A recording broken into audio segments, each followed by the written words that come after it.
All right, it is 3:30. We'll begin the June 24th, 2014 Board of Waterworks Trustees meeting. We have a consent agenda to start our meeting today, which consists of minutes of the May 27, 2014 Board of Waterworks Trustees meeting, the minutes of the June 3rd, 2014 Planning Committee meeting, the minutes of the June 17, 2014 Finance and Audit Committee meeting, financial statements, a list of payments for May 2014, a summary of CEO approved expenditures in excess of $20,000, and of course the next meeting date, which is July 22nd, 2014. And do you have an item in that list of expenditures that you're going to pull out? If I may. You just want to discuss it. You're not going to. That's not going to be a separate item to vote on. Correct. We're just going to discuss that. So, if I could have a motion on the consent agenda as stated. So moved. And a second. Second. And why don't you, Bill, go ahead. I just wanted to bring to the board's attention one item. If you'll go to the payment roster, it's actually on page 8. And I apologize, it's going to be behind tab 1, quite a ways into it, but page 8, there is a $50,000 payment to the Greater Des Moines Partnership. These would have been payments that were actually mailed in May of this year. You approved that $50,000 payment as part of last year's budget cycle. I signed and our staff forwarded that to the Greater Des Moines Partnership. I know issues involving the partnership are always of some interest, and the discussion on our relationship with the Greater Des Moines Partnership, I'm confident, is of interest to all of you. So if you have no objection, I would like to add that to our next to our next Planning Committee meeting. Actually, we have Finance and Audit discussion on cost of service next month, so I'm confident that agenda will be full. But if the Planning Committee would be gracious enough to give me some guidance on your views on our continuing relationship with the Greater Des Moines Partnership, it would be helpful. But again, we have paid them our dues for the calendar year 2014. I want you to be aware of that. Sure. And any board member come, just because you're not on the planning committee, doesn't mean you can't come. Yeah, that makes sense to do it that way. I agree. Anything else on that, Bill? No, sir. That's it. Any other comments, questions, thoughts on the consent agenda? Seeing none, all in favor, say aye. Aye. Aye. Any opposed? Seeing none, the motion passes. Now is the time of our meeting. We allow members of the public to address us on areas of concern. Is there anyone here today who would like to address the board? Seeing none, we'll move on to the action items. Our first item, which is actually item 3A, which I've just closed, but 3A is the finance and the audit reports. We'll look for a motion in a minute, but this is to receive and file the 2013 financial audit reports as prepared by McGladrey LLP. How are we going to handle this, Bill? If I may, and certainly Sue and other members of Finance and Audit who were present, and as I recall, you were the only, Leslie, I'm sorry. The two of you were present during a rather detailed discussion by McGladrey. The long and short of it is there are a number of reports in front of you involving the financials, involving our pension obligations, involving our ongoing relationship with the City of Des Moines as a billing agent for the stormwater, solid waste, and sanitary utilities, all in report form. At the end of the day, not to be too glib, clean opinions on all of those have been issued by our auditor. So hopefully that provides you some level of security in the operations, particularly of our finance department, who do a terrific job in keeping great track of the public dollars that we both receive and spend. But be happy to answer any specific questions you may have. And if you have none, because again, Finance and Audit has certainly gone through in some detail with Jackie from McGladrey, who's here today to answer your questions, be happy to do that. Otherwise, we'd ask you to receive and file, please. Do you have anything to add, Sue or Leslie, from the meeting? I would just like to say that I think Jackie may want to make a few comments. We found, Leslie and I found her report to be very extensive, and especially when it came to the piece regarding our pension, because as you know, we are all also board members of the pension, and it was very clearly delineated between the start and stop period with IPERS. So they did an excellent job of making sure that we were aware how that was captured. But Jackie, would you like to make any comments? I would definitely echo everything they just said. Clean audit opinions, excellent. Jackie, I'm sorry, can I have you go up there? I apologize. Chris is mic'd and ready to take you there as opposed to in the regular seats. Okay, I would just agree with everything they had to say. It was an excellent year under audit. The management team was excellent to work with again this year. Clean audit opinions for everything we had, for the reports that were mentioned. No significant issues to bring to your attention, and none that were brought to the audit committee's attention. Sue, if I may, to follow up on a comment that you made to me, I particularly reached out to Brian Polpeter on behalf of our AFSCME represented employees.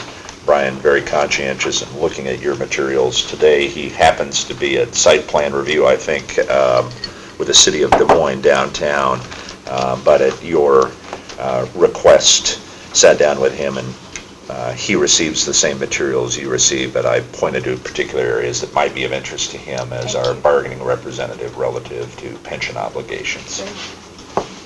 Bill, Graham, the only question I had, there were a couple of notes, and I asked if somebody could tell me why we made note. There was I know we sent this to the mayor. There was a note about McGladrey also preparing these reports on some other area agencies, and why was that note made? I'd be happy to address that, if I I may. thought Sue would be happy to make that note. When Dave and I first started reviewing these in detail on the board, and I've been chair for finance for some time, one of the issues that came to us, and this was early on when we were having some discussions with the city, was regarding our audit reports. There was a rumor that floated back to us that our audits were being done by I'll never forget the term, fly-by-night organization. And of course that brought great concern to us as members of the board at the time, and come to find out that was not the case. You know how rumors are, but that was not the case. But since that time, what we have requested is for a copy of our audited financials to be sent to the city. And Peggy has always made sure that that has happened. And we also wanted to note that McGladrey is the same group that actually does the audit for the city of Des Moines as well. So it was just something, sometimes memories are long, and we just, Dave, anything you want to add? I think the city wasn't getting a copy. And what Sue said was we made sure the city got a copy of it. They just got a summary of it? Yeah, it was more the statement about the group doing it that was of concern to me at the time, because... And this is just part of what we're trying to do to make sure that people have access to our information and know what is going on. And Mark, I know it's very apparent to you, but we are billing agents for 3 significant utilities for the city of Des Moines. So after you take action today to receive and file, that's when our finance department transmits what you have received and filed, which includes those 3 very significant areas for the city of Des Moines, as well as the rest of the financial health of this organization, and transmits that to their finance department. So that's kind of how that process works. And Sue, I knew, would be more than interested in giving you a little history there on why we underscore that it's the same auditors the city used for their financial operations as well as the wastewater reclamation utility operations. Thank you. Okay, so there's a note here that says the pension plan and Thanks, audit Jack. reports will be received and filed at an upcoming pension board meeting. But I'm looking for a motion to receive and file the 2013 financial audit reports and distribute reports to the appropriate agencies. Is there a motion to that effect? So moved. And a second? Second. Any other questions, thoughts, comments? May I ask a question of legal I guess counsel? so. Yeah. Help me out on that sentence, which I did not pick up on. Thanks, Graham. The pension plan audit reports will be received at an upcoming pension board meeting. Are you suggesting that we add that to the July agenda as an example, or? Yes. Okay. We'll make sure we follow up on that one. Thank you. All We have a motion and a second. Anything else? All those in favor say aye. Aye. And those opposed, hearing none, the motion passes, which moves us to item 3B. This is the Polk County 28E Total Service Agreement. This is looking to recommend the board approve and authorize the chairperson, CEO, and general manager to execute the Total Service Chapter 28E agreement with Polk County. Do you want to explain this before we have the motion, or? I certainly be happy to do that. Very briefly, there's a map actually in the materials that you have about where this unincorporated area of Polk County is that we're talking about. It's basically the area between Ankeny and the northern limits of the city of Des Moines. This is really a successor agreement to our existing agreement with Polk County for a 40-year term. There are really very little material changes between this and our existing agreement, so for all intents and purposes, we would ask you as board members to essentially extend the existing agreement with a few minor changes that I can certainly go into if it's helpful for a 40-year term from here forward. So this is I'm looking for a motion to approve and authorize the chairperson, CEO, and general manager to execute the Total Service Chapter 28E agreement with Polk County. Is there a motion to that effect? So moved. And a second? Second. Any questions? Yeah, Comments, concerns, how please? long are the current ones we've been making?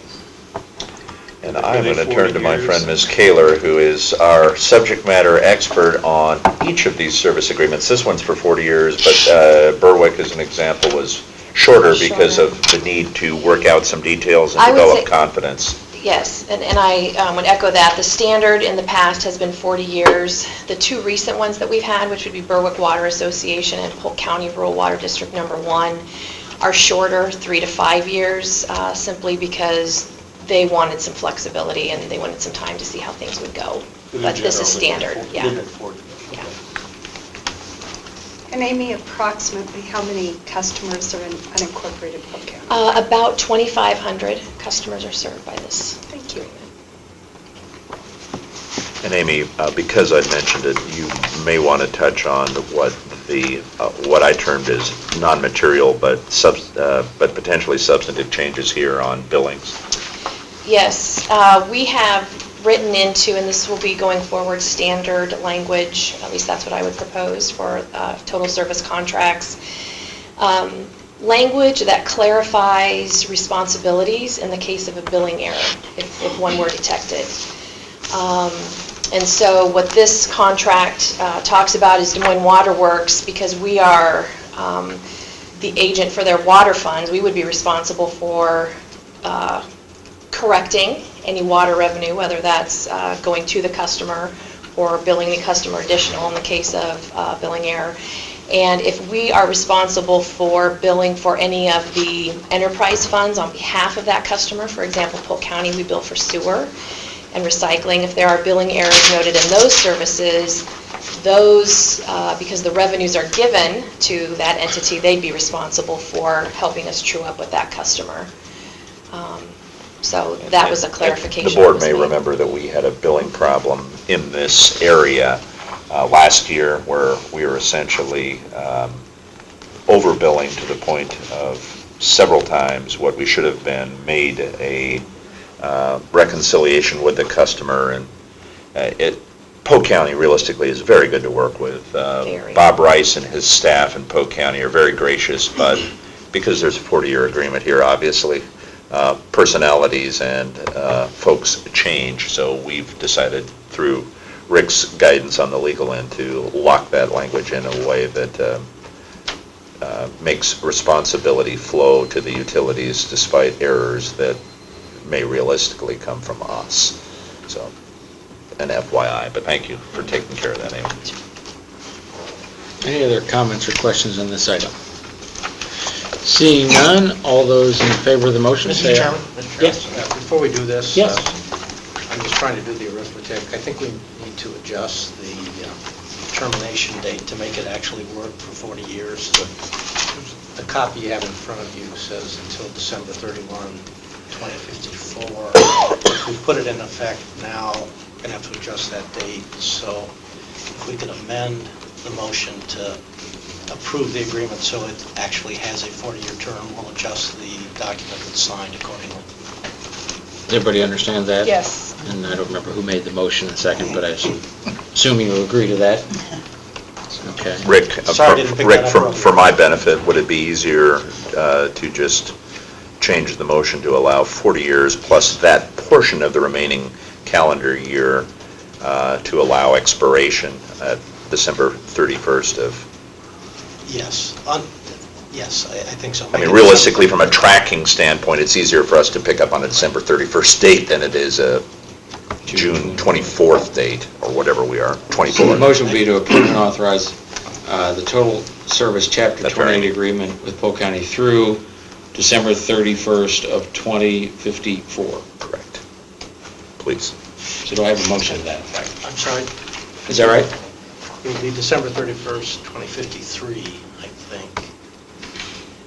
So we'll have to shorten it rather than lengthen it. Oh, Okay. I'm sorry, I wasn't tracking, Bill. The reason we have to shorten it rather than lengthen it is the Iowa Code limits these agreements Fine. to 40 To years. a maximum of 40 years. That's the point. Yeah, we're still better off. We're still better off with a 39 and change. And Yeah. I just have to admit, I didn't notice that discrepancy until Thanks today. for picking up on it. so December 31st of 2053. Three. Okay. And who's making that motion? We had a motion on the table, so So we're whoever just made it, amending if they want to accept a friendly amendment. Who made that motion, Pat? Yeah, I did. Maybe I did. Dave? Yeah. You're okay with that? Okay, so that's the motion we have on the table. Any other thoughts or questions? All those in favor, say aye. Aye. Those opposed? Hearing none, the motion passes. Item 3B. Item 3C is the request authorization to execute a 2080 agreement between Polk County and Des Moines Waterworks for design and construction of the Northwest 66th Avenue feeder main. Can you explain this? This is an interesting coordination project with the Iowa Department of Transportation, with the City of Johnston, with Polk County, and obviously with ourselves. We will be a small piece in a large construction project involving the widening of 66th Avenue. If you can picture in your own mind going up through Johnston, where Beaver Avenue begins to go to the northeast, 66 heads directly to the east and crosses the Des Moines River, just on the very south terminus of what to me is Saylorville Park, the Army Corps of Engineers Saylorville Park. The City of Johnston has a great interest in increasing the volume of water coming to them and the water pressures associated with that, and reached out to us last year. We adjusted our capital improvement plan to essentially accelerate this project, but this is a fairly complicated process where the Iowa Department of Natural Resources does a public letting on a large project here, which has the water main improvement here is, a $2.75 million piece of a multi-million-dollar project. The particulars here have us participating in that, but also spending just shy of $100,000 to have Snyder Engineering, which is the A&E firm that selected by the Department of Transportation as well as Polk County to engineer our portion of it as part of a larger construction project. So a lot of coordination here with the idea of saving resources for our customers and having this project progress effectively and efficiently. But your actions here will be to allow Snyder Engineering to do the detailed engineering work on our main improvement project here as part of a larger surface transportation project. I'd be happy to answer any questions you may have, but this is a great example of coordination in a large construction project which will change the area. Sorry, Rick. And if I could add, something that we're doing in this 2080 agreement that we have not customarily done is have the board record a 28E finding respecting infrastructure, because this is a shared infrastructure that we have a certification from Mr. Hopfer, like we would normally do when we contract for our own infrastructure, and this is simply a 28E because instead of the waterworks doing the construction, it's going to be done jointly with the IDOT and Polk County. So it's kind of, And the language, if I may read it, Rick, just so they're familiar with it, this is language you often see out of 28E18, is that right, Rick? Is it 18? Yes. The language essentially says, and it's certified by Dan Klopper, the development of the project takes into account planning conducted by Serdwick for Central Iowa water infrastructure needs and is fully consistent with that planning. As a result, the project reflects appropriate coordination of existing infrastructure utilization among area water utilities. So it's the typical finding of regional planning, regional coordination, and consistency with Serdwick needs.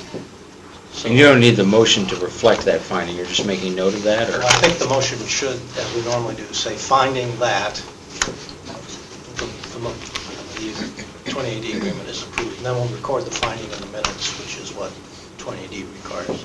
Okay. So if I want to do this right, I just moved to authorize it. yeah.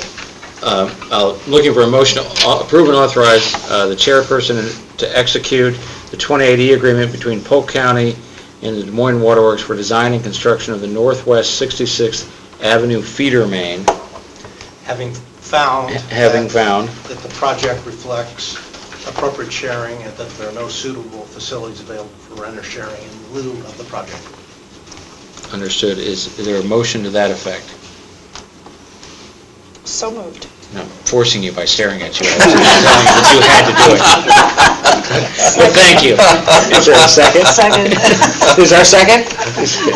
Any other questions or comments? I do have a question. Yes. Usually the numbers are exactly in sync, but I know we've got a cost sharing here. So we have a difference in the engineering estimate, the 2.728. Right. And the $2,675,000, about 63,000. Just, can you talk about those differences? Usually they... I certainly line can right up. attempt to do that.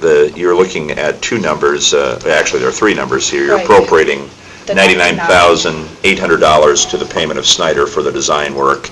The agreement here talks about 2.728, and we have funding currently for the 2.675.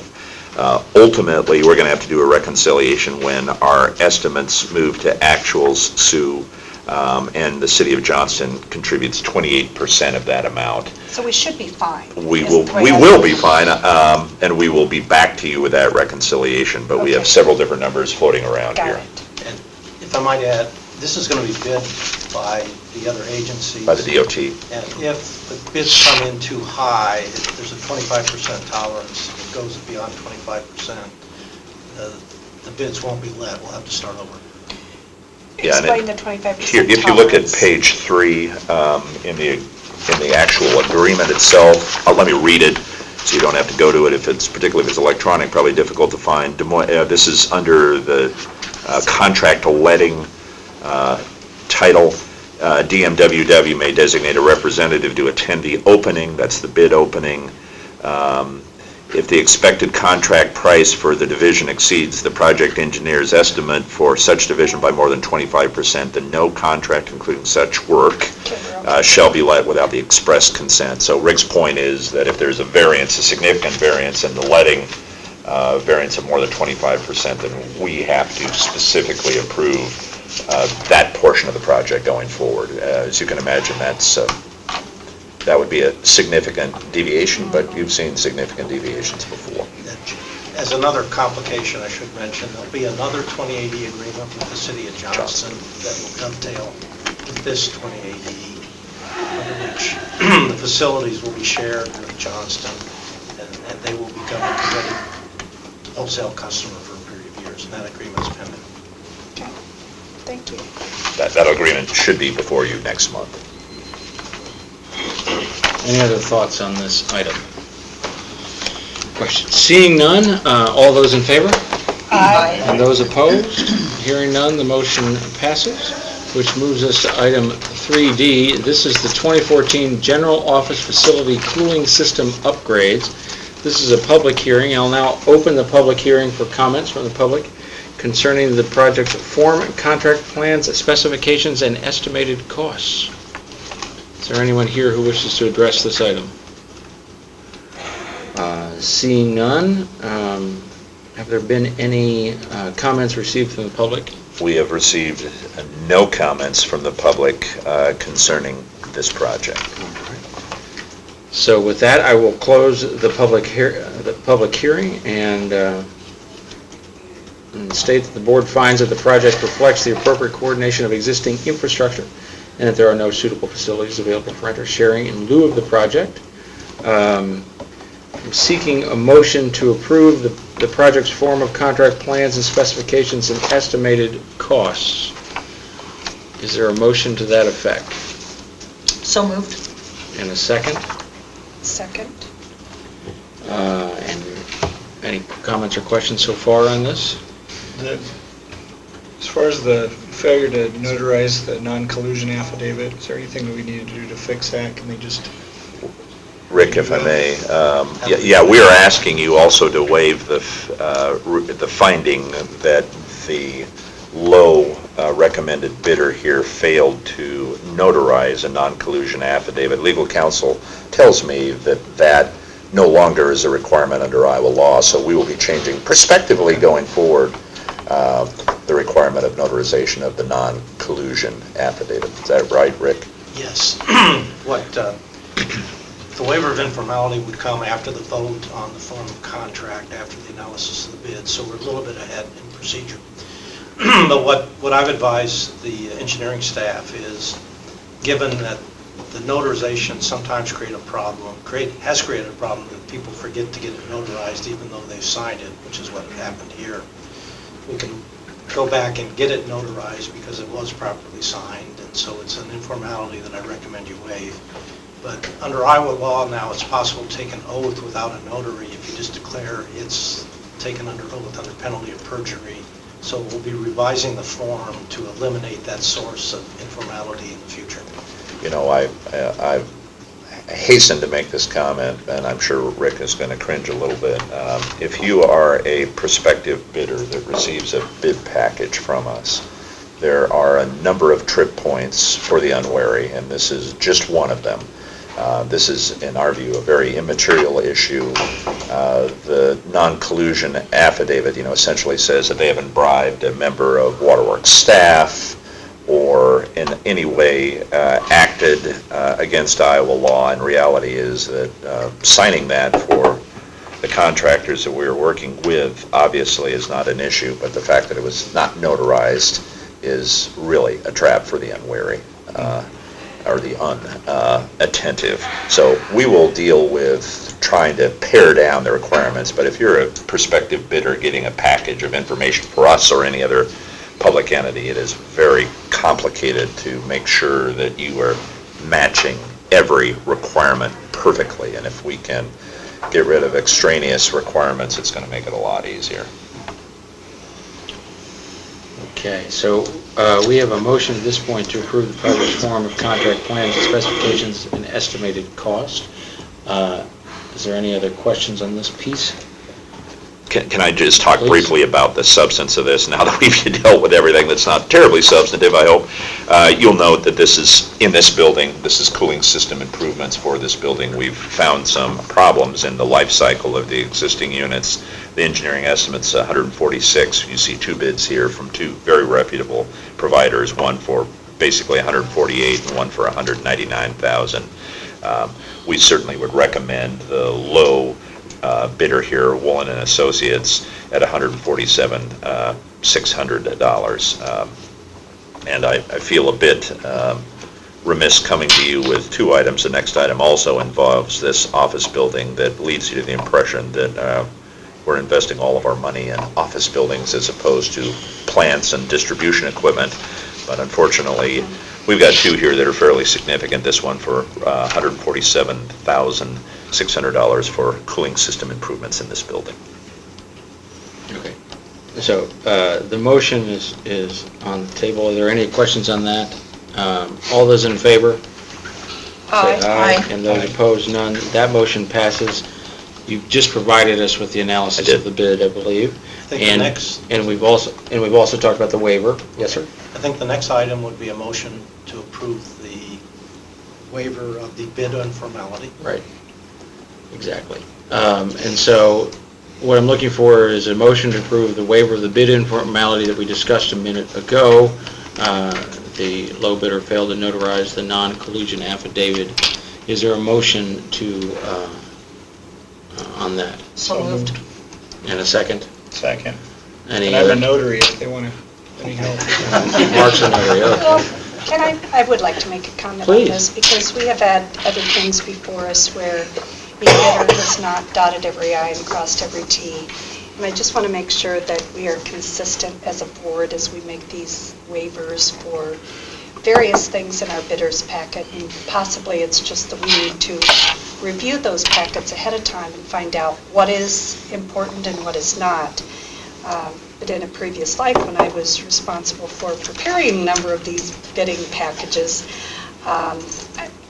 it takes a great deal of time and resources to put them together, and I think it's important that we stick to it as much as possible. Now, with that being said, I will support the recommendation of staff, but I think we need to be consistent as a board then, because we've had other things that have come to us that have not been included in bidders' packets, so. Fair enough, Sue, and I very much get the point that minimalism is important. That is, we have to conform with the laws, but things like this that are extraneous, that are in addition, create problems for us.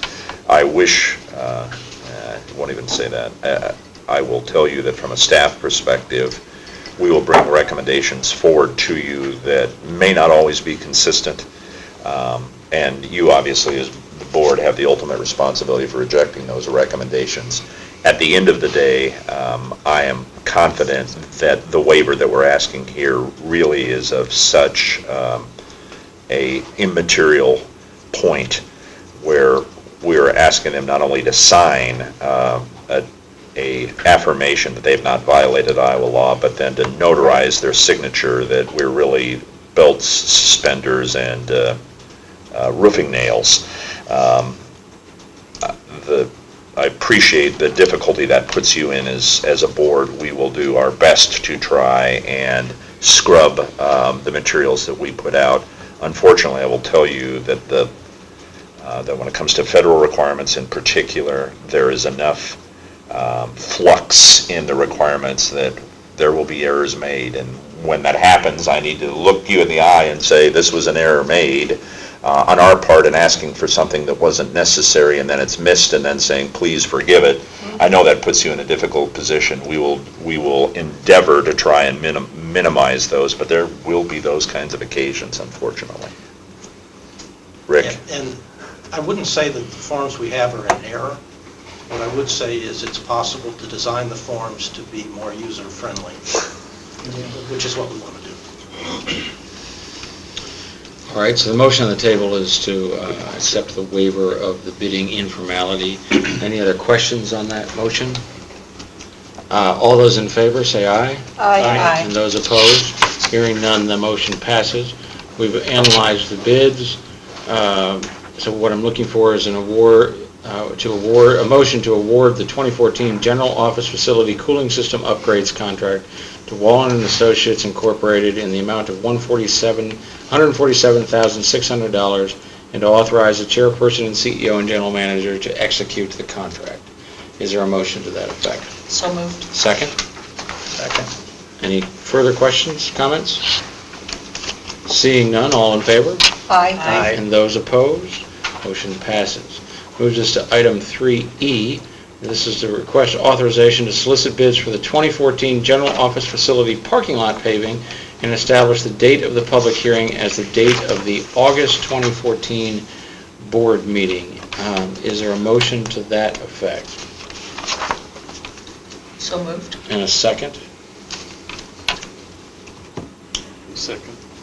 Dave seconds. Are there any comments you need to add, Bill? Just on that? briefly, certainly you can appreciate here what's going on. We are seeing significant problems in our parking lot out here. Those of you who've watched it through the seasons know that there are stormwater drainage issues out here that we need to correct, as well as repaving. Don Staley and his staff and engineering have worked through a number of alternatives here, coordinated with the Iowa Concrete Pavers Association, a group that I have the benefit of working with still, but certainly have worked with for a number of years in a public works role, and are confident that we have the right design and right approach to this project here, which again includes stormwater improvements around this lot. And again, somewhat awkward to come to you with two items of investing in this building when we're an operations-centered organization with about $500,000 being spent here on this building where we do not produce water. But this is a project that we view as in our best interests in the long term. We're looking forward to the improvements out here. This is one from a constructability standpoint will have to be carefully coordinated to make sure our customers continue to be able to enter this building as well as our employees. There's some interesting coordination issues on this one before we're done. But Don and his staff, I'm confident, have that squarely in their sights. So we'd appreciate your permission to go forward with the solicitation of bids here. You'll note that the estimation here is about $327,000. Bill, I don't mean to be frivolous, but I keep thinking of ways to reuse other resources. Can we use lime or combination salt and nitrate to pave that area? If only we could, Mark, but we'll continue to give that all the thought that it's worth.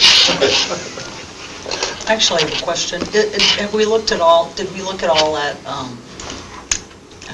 the pavement the water will go through? So we're not Pervious sending, pavements. yeah, so much to the wastewater plant? And certainly I'll let Don comment on this if he has a correction on it. The end of the day, Leslie, pervious pavements require the right soils beneath them.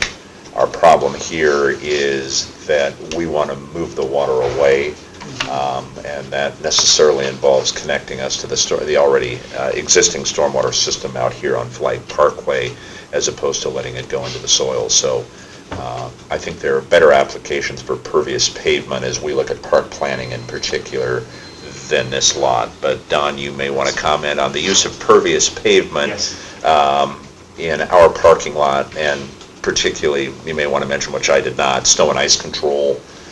Snow and ice control of pervious pavement using sand is a no-no.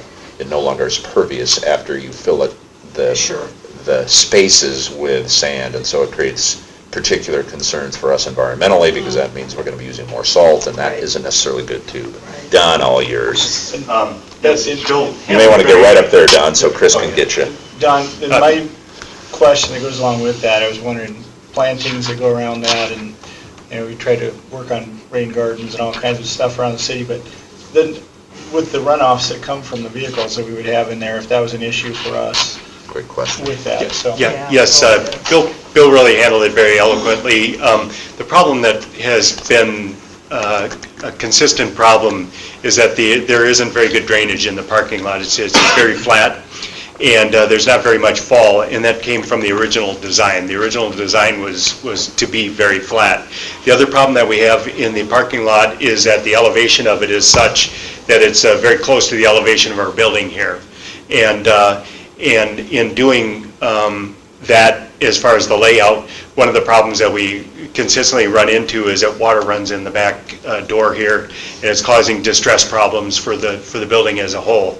So as we were attempting to work with this parking lot, originally we were talking about just repaving it and working with those type of issues, but as I got studying it and so forth, we really found that the real problem is that we need drainage in the site here. So we did a lot of work with the city of Des Moines and found that we have a storm sewer out here that gives us an additional 5 feet of fall across the site that allows us to get significantly better drainage in the property here. And that's going to help the grounds people. We have a swamp area about back here that is a consistent problem. We have icing problems consistently. We're having frost heave in our paving out there, all related to water getting into the soil, and the fact that we have kind of what they call a fat clay, which is kind of an expansive type material underneath there. And so our idea is that we're going to be scraping a lot of that material that causes us problems. We're going to be putting a rock base underneath it that we can drain, and going over the top of it with a concrete paving. The concrete, Bill put the pressure on us to check concrete versus asphalt and that sort of thing, and we've run some life cycle costing on it, and at this point in time, they're kind of at a parity as far as cost. the life cycle of concrete is better from the standpoint of striping and having to recondition it and so forth. That cover it? Terrific. Thanks, Tom. Thank you. So we have a motion and a second. Any other questions or comments on this item? Yeah, Yes, I Dave. have one question. Since you were at the wastewater plant and the runoff, what do you call it, the tax for so many square feet of pavement? The Does stormwater waterworks- utility. Does the waterworks contribute to that? Do we contribute to, yeah, we do, and I'm confident. The only exemptions, David's talking about the stormwater utility and the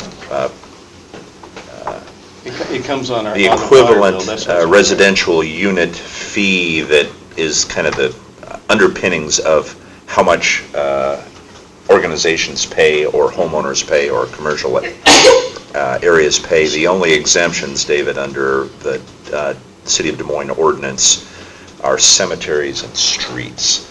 So the state of Iowa pays, DMU pays, Red Cross pays, the Catholic Diocese of Des Moines pays, we pay too. I just kind of wondered, since we didn't get a water bill, And I'm not sure how that works. Maybe you know, Amy or Peggy, how do we You get a bill contribute? for stormwater. And so we Really? we send it to ourselves? Yeah. We don't mail it, but You put it handed. But I'm confident it's significant. I'm confident that it's in the thousands of dollars. that's, now. I was just curious. That's Yeah. great. You remember amounts, Amy or Peggy? I'm confident, given our area, it's in thousands of dollars a It would month. be, yeah. Yeah, and we also, and Peggy's point is, we also pay sanitary sewer. Okay, so we're paying our share of the. We are, some would argue, paying more than our share. That's exactly right. Any other comments or questions on that item? Seeing none, all those in favor say aye. Aye. Those opposed say nay. Not hearing none, the motion passes. Moves us to item 3F. This is the Des Moines Waterworks removal and disposal of lime residuals, Mark. Change order number 2. Do you want to explain this, Bill, before I take a motion? I'd be happy to. This is really the second phase of the change order process that you saw last month involving lime residuals. We have a situation at the Maffett Water Treatment Facility where we need to remove lime residuals from our lagoon system. It's very cyclical. Some years we do nothing, some years we do a lot. In this situation, we're trying to square up the first change order, which went to quantities with pricing.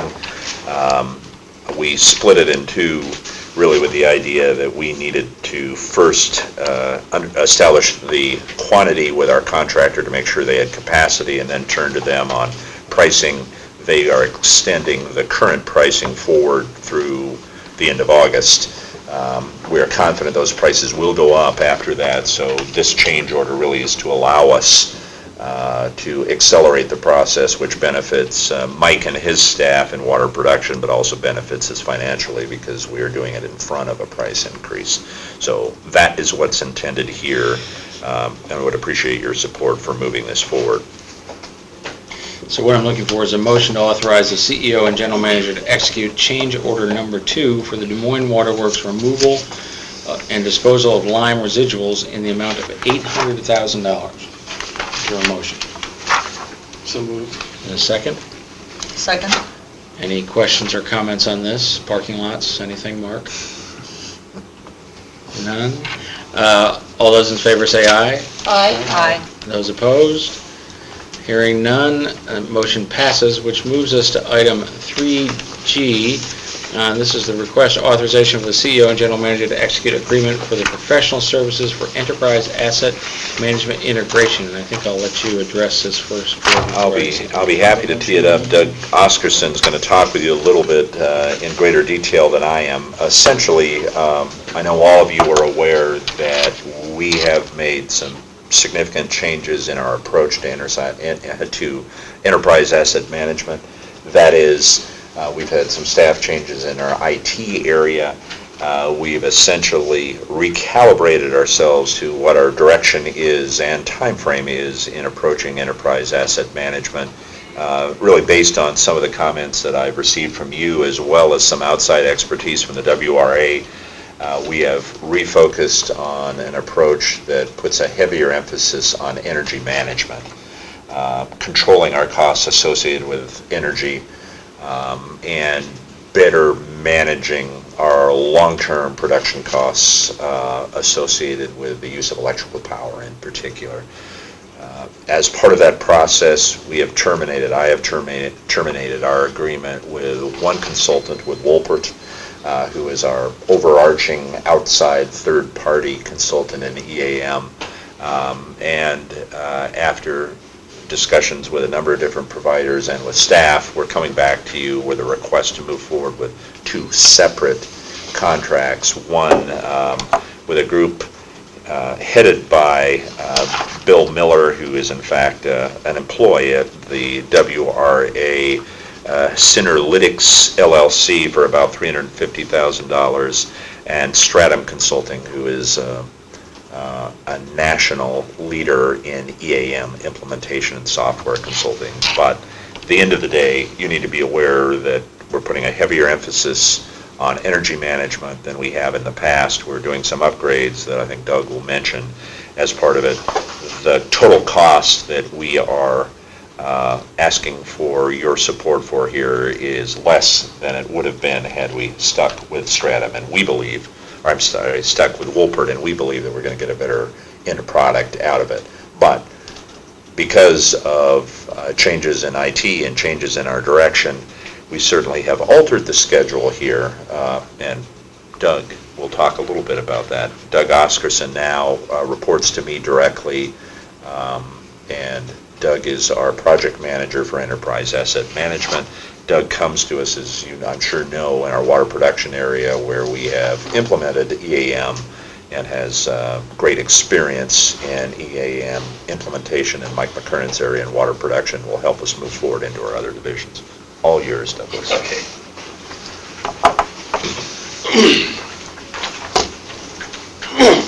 Well, as Bill just mentioned, the scope has changed significantly,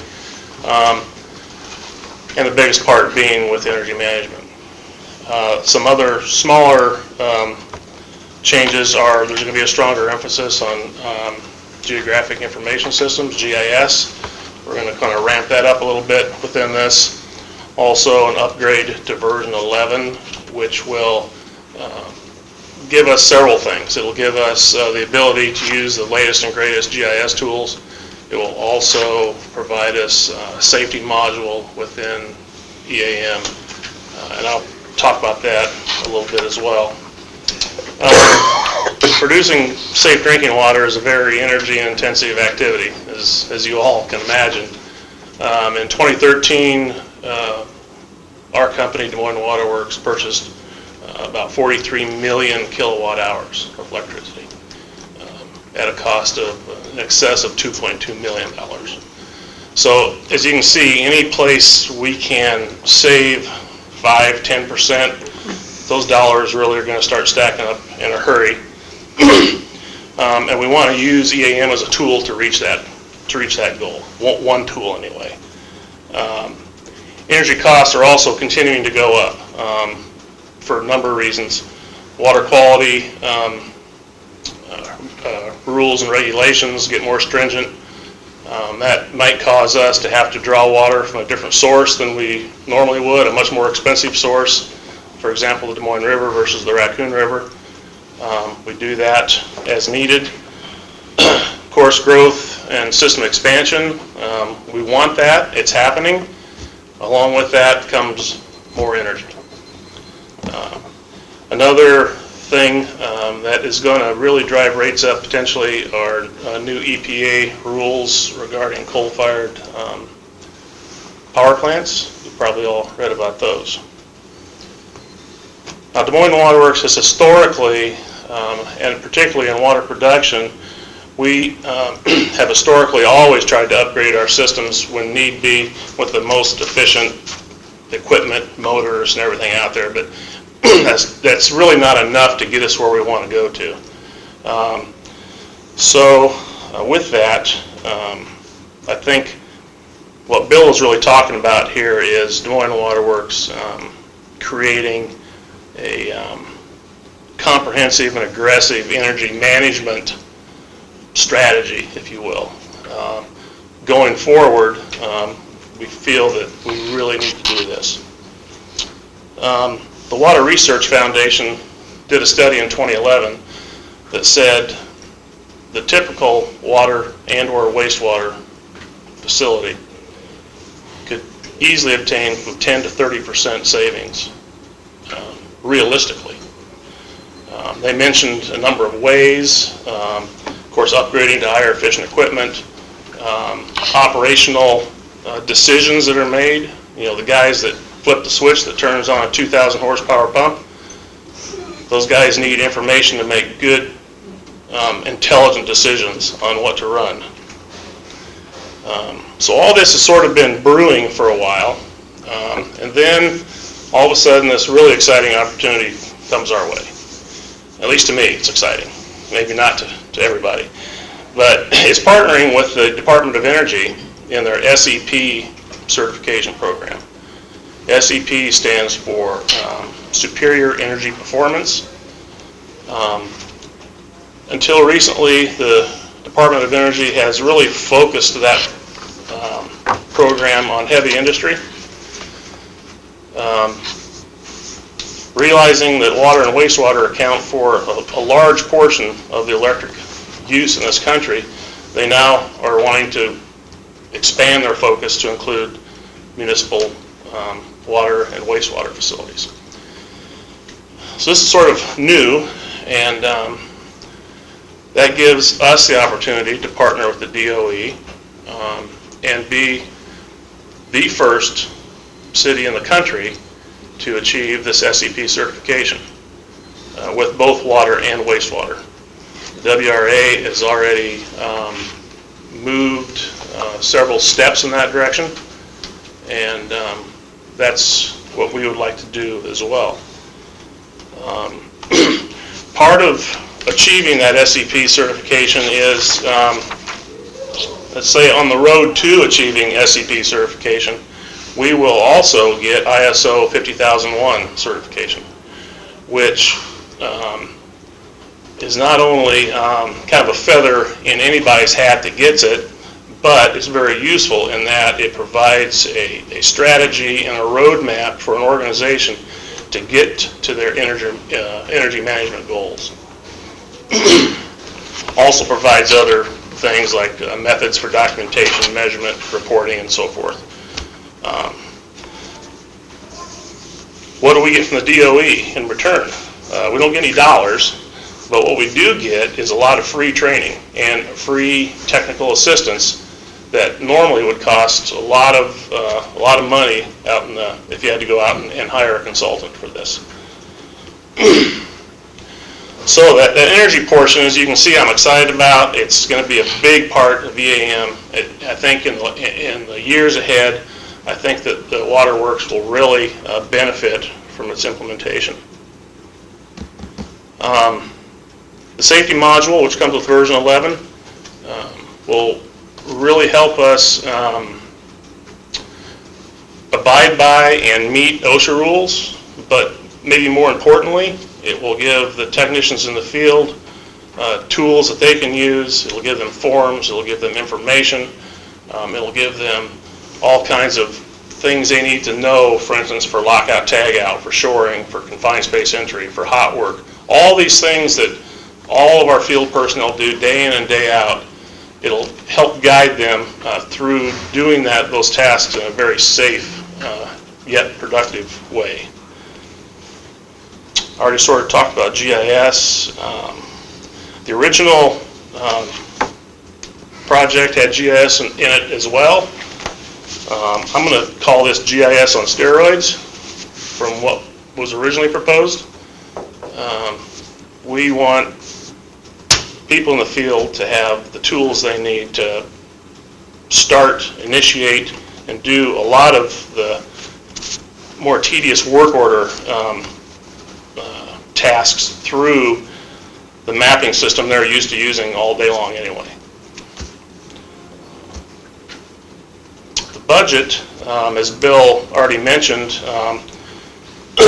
looks like if you approve what we are asking for here today, we'll have a surplus of about $672,000, which is good. Like I say, though, no grant funding this year from the Department of Energy or the IEDA, although there is, I'd say, a spark of hope. There might be something available next year, but nothing's for sure there. What I'm more excited about, though, is we're exploring an opportunity with Mid-American through our existing energy partnership that we have with them. We've had one meeting with them already, and they were very impressed, very excited, and very positive. Now, there's been no commitment for money yet. However, typically with a project of this size and scope, based on past incentives they provided, we could be looking at anywhere from $80,000 to $320,000 as an incentive from Mid-American Energy. The project, his phases have kind of been renumbered. We're starting back from number 1, just to make it simple on everybody, me in particular. So phase 1 is the version 11 upgrade. Phase 2 is the enhancements to version 11.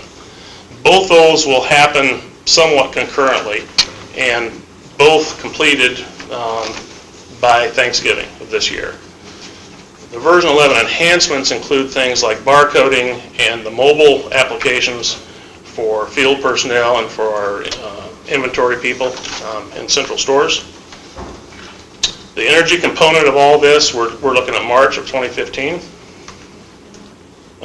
Phase 3, which is GIS, that will start with sort of the backside work almost immediately, and continue on through the rest of this year. Phase 4 is water distribution.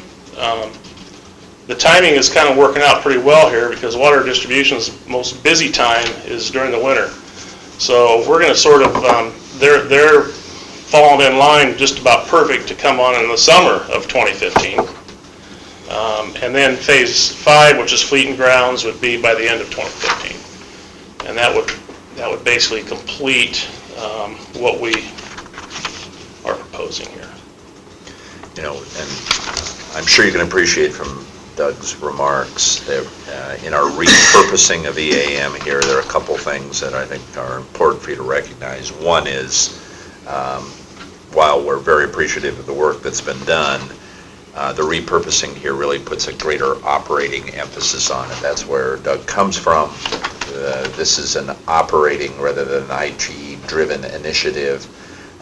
EAM is not a project in the sense that it has a defined beginning and end. It's a process, and this will continue to take us forward, but it's very important that it has legitimacy with our employees also.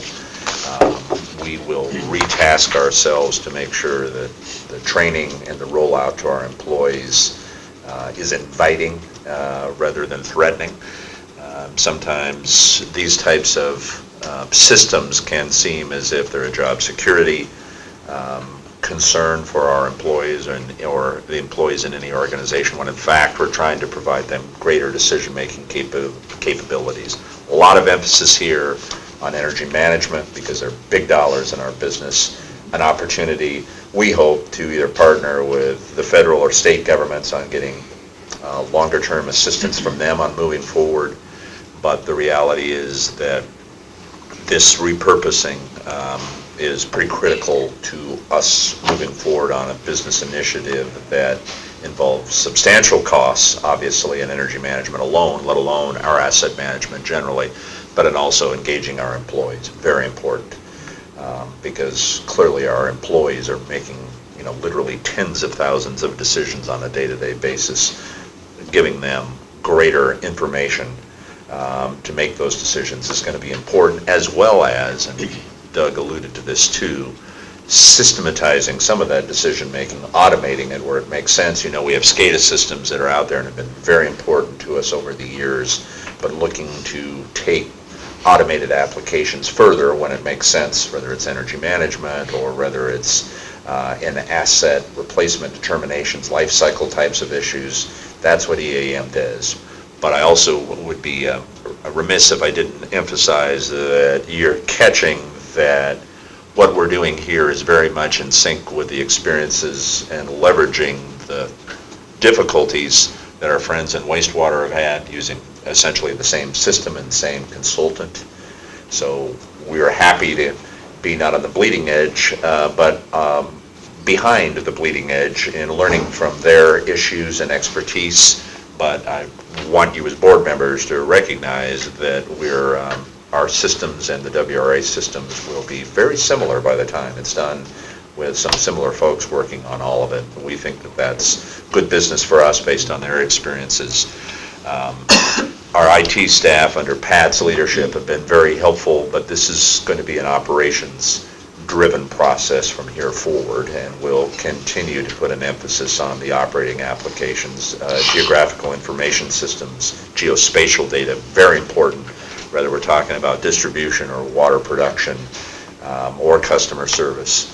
We view this repurposing as really realigning some significantly important parts of our business. And I know the EAM issue for you as board members has been troublesome, understandably, and I certainly don't want to indicate to you that this is some, kind of seamless, flawless, easy process going forward, because it is hard work. It involves, literally millions of data points and strategies on where our business needs to go and has been in the past, but we'll engage our employees.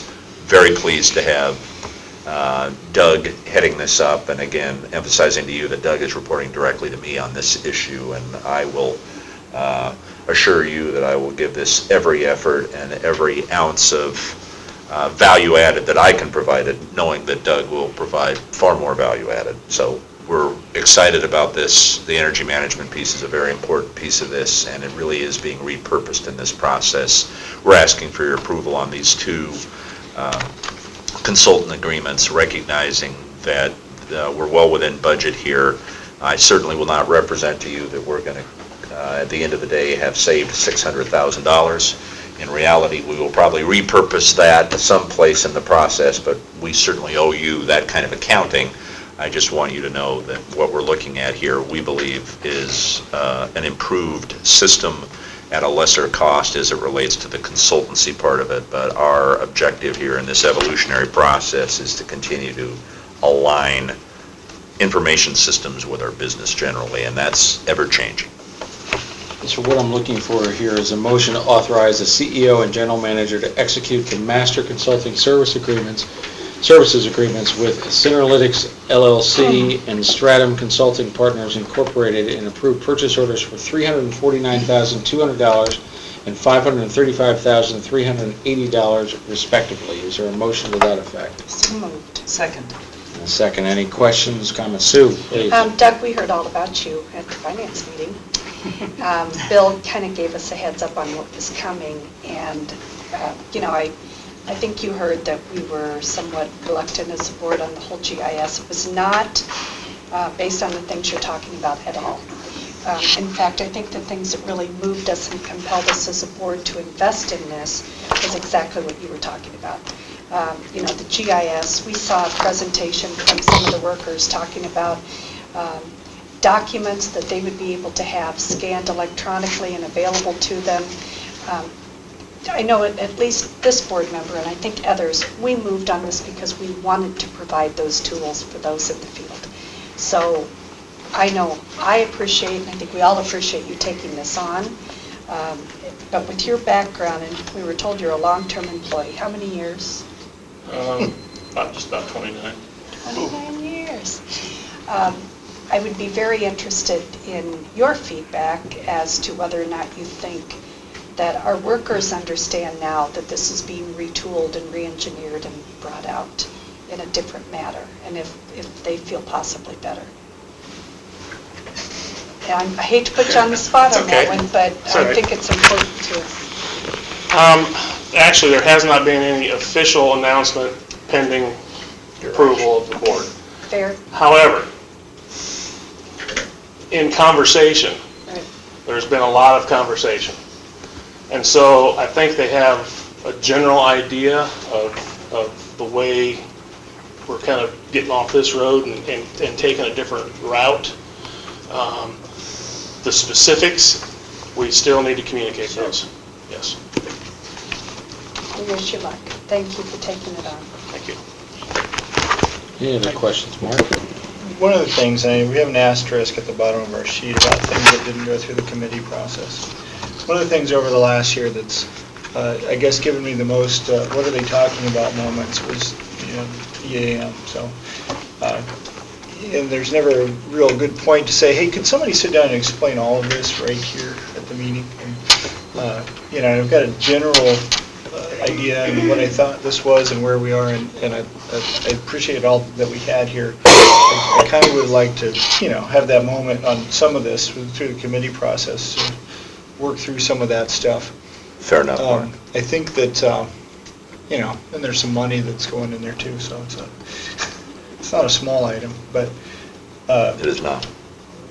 I do like what we're talking about, and there's a management process, and I do think, what we're trying to do here is implement things where our people who are on the field are making decisions and making things better without having to go through a lot of things, rigmarole. I have to deal with this kind of stuff in my job, I understand. Especially when I have to go through somebody who doesn't know what my job is, it's a difficult process to explain and get back and go through. And I want to make sure that people have the tools to do those things. And this is my understanding is what we're aiming for here. And I like looking at it from this perspective rather than the people who make the tools perspective. I think that's a nice shift. Great. And if I may, before you take action on this, in the interest of full disclosure, Synerlytics LLC, the sole proprietor of that is an employee of the WRA who we have had communications with the City of Des Moines to make sure, and with the WRA management to make sure that there is no conflict of interest. But the proprietor is certainly someone who I have known for a number of years, actually worked with him many years ago at what was then Iowa Gas and then became Mid-American Energy. So, but I have no financial interest in your decision or direction here today, but I want you to be aware that there is a relationship familiarity between one of the sole owners of the consultancies recommended here and me as general manager. Anything else on this item? Seeing none, all in favor? Aye. And those opposed? Motion passes. Which moves us into our item, our section 4, this is information items, board committee reports. We'll start with planning committee. Dave? Okay, we had the planning committee meeting June 3rd. Mark and myself attended, and several staff people. The first item we talked about was the food vendor license, and Mark, maybe since you actually worked on it, maybe you want to bring us up to date on it. We were Not really. maybe it hasn't Not changed. really. Just going to make us hungry by talking about food. We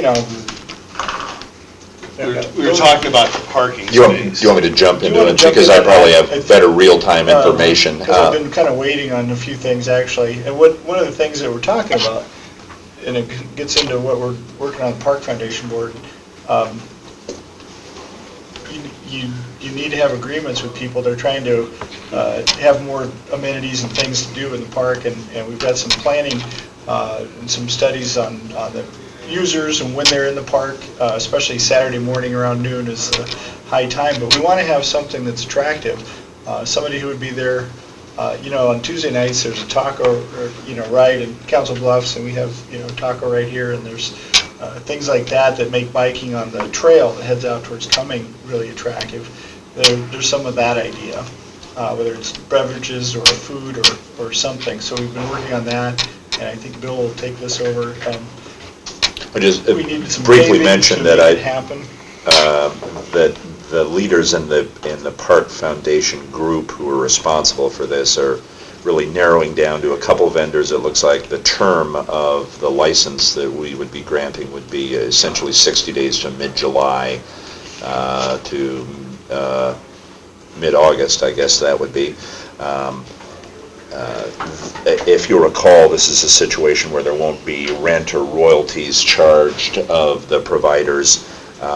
Waterworks has committed to allow this to happen, and in our discussions with the city of Des Moines to provide porta potty and some hand washing abilities around the pedestrian bridge or around the Raccoon River Bridge, but also to for about $5,000 work with the city of Des Moines to provide some quasi paving in the area, temporary paving. This is rolled asphalt millings, which will look like asphalt to you, but essentially is to provide hard surface parking for folks who will want to go into that area, stop and park and do whatever.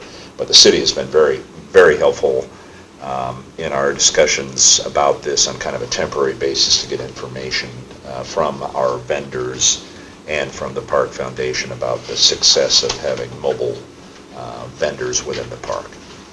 And these would be, they're basically, we've got vendors similar to what we have at the State Fair or other places where they are.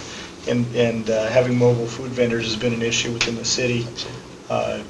If you have a brick and mortar business, you don't want to have somebody that's just fly by night, not abiding by health codes and other things. And there's some other issues, but these folks that we're looking at are established. They have the ability to do these things and make it a good thing, and have done some other similar things in the city.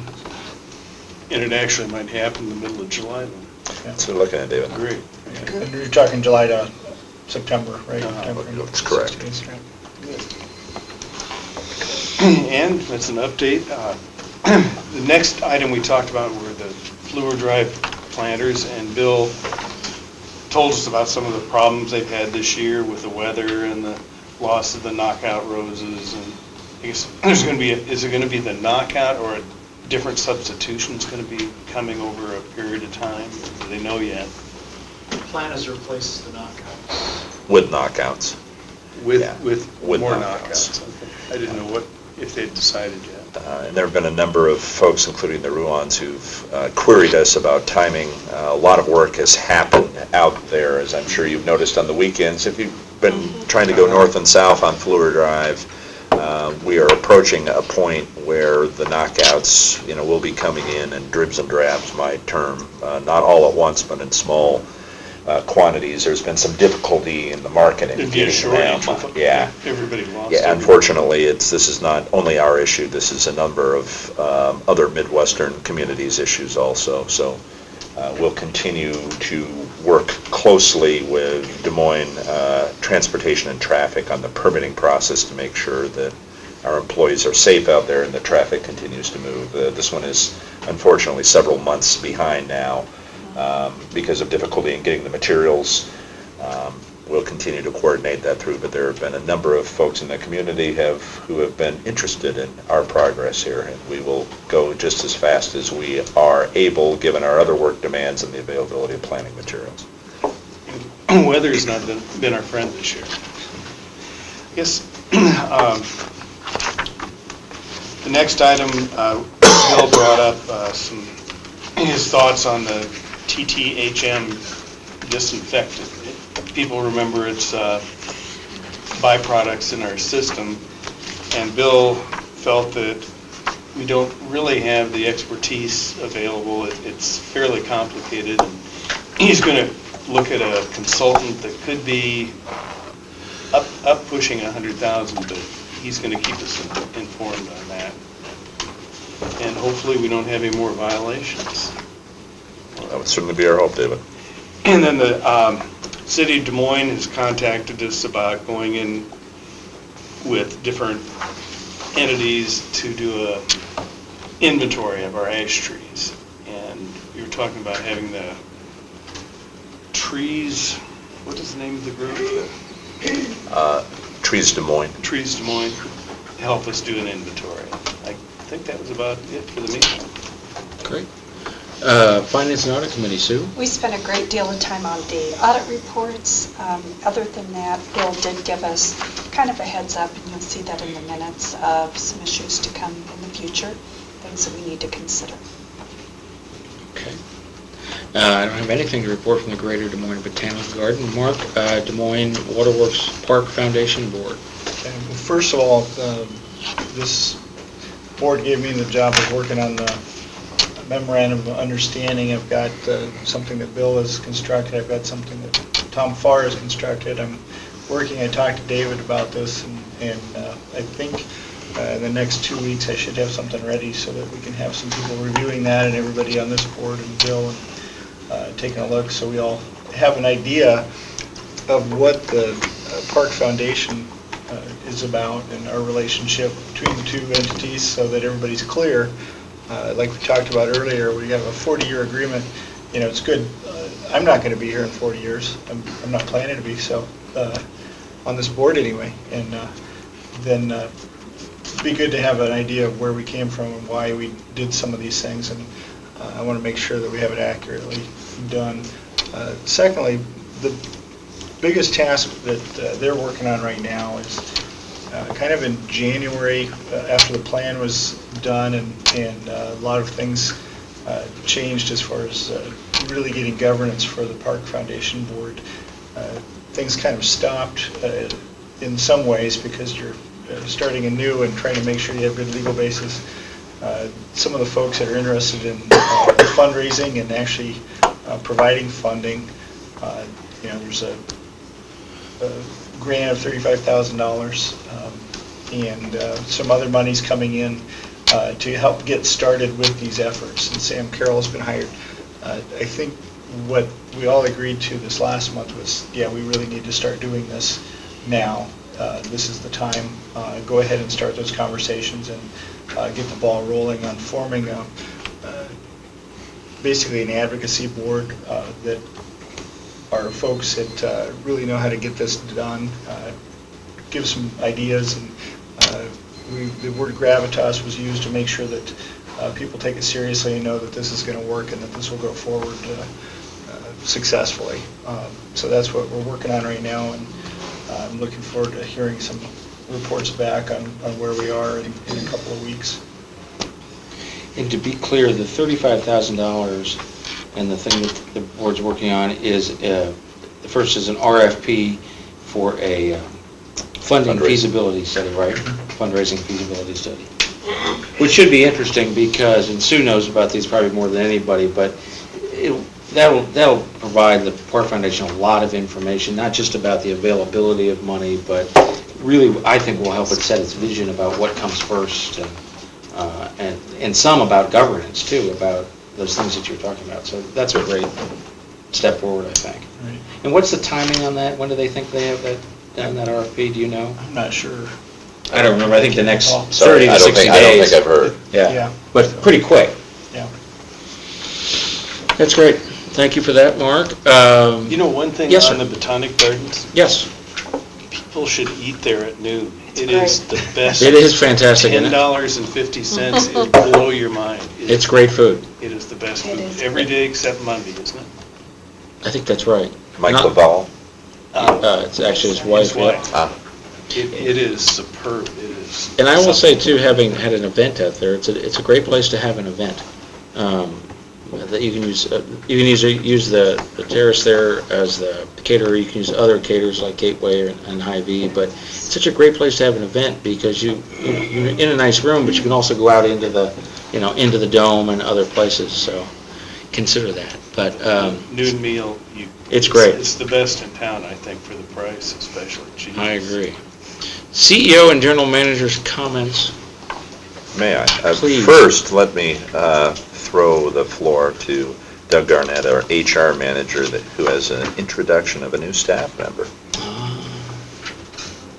This is Rochelle Bestow. She's our new HR generalist, and she's been with us since a week ago Monday. Welcome. Rochelle comes to us from, it's not Diamond Labs, but it is Diamond Labs. And we're very pleased to have her here. Doug needed some help, that's for sure, and she is more than helpful, so great to have you here, Rochelle. I have a couple things that I wanted to click through, if I may. Really, I think we're down to three, essentially. First of all, there's been a fairly significant amount of press lately about my involvement on your behalf on public rulemaking involving concentrated or combined animal feeding operations, a continuing saga of the DNR's role, the Federal Environmental Protection Agency's role in setting rules for the inspection and regulation of animal feeding operations in Iowa. Obviously an issue of concern to us because of the nutrient introduction into the surface waters of the state, particularly the raccoon in Des Moines. I believe the rulemaking itself will not occur until August, but there have been a number of public hearings that I have represented Waterworks at, both on Capitol Hill, but then most recently at the DNR offices in front of the Environmental Protection Commission in Urbandale.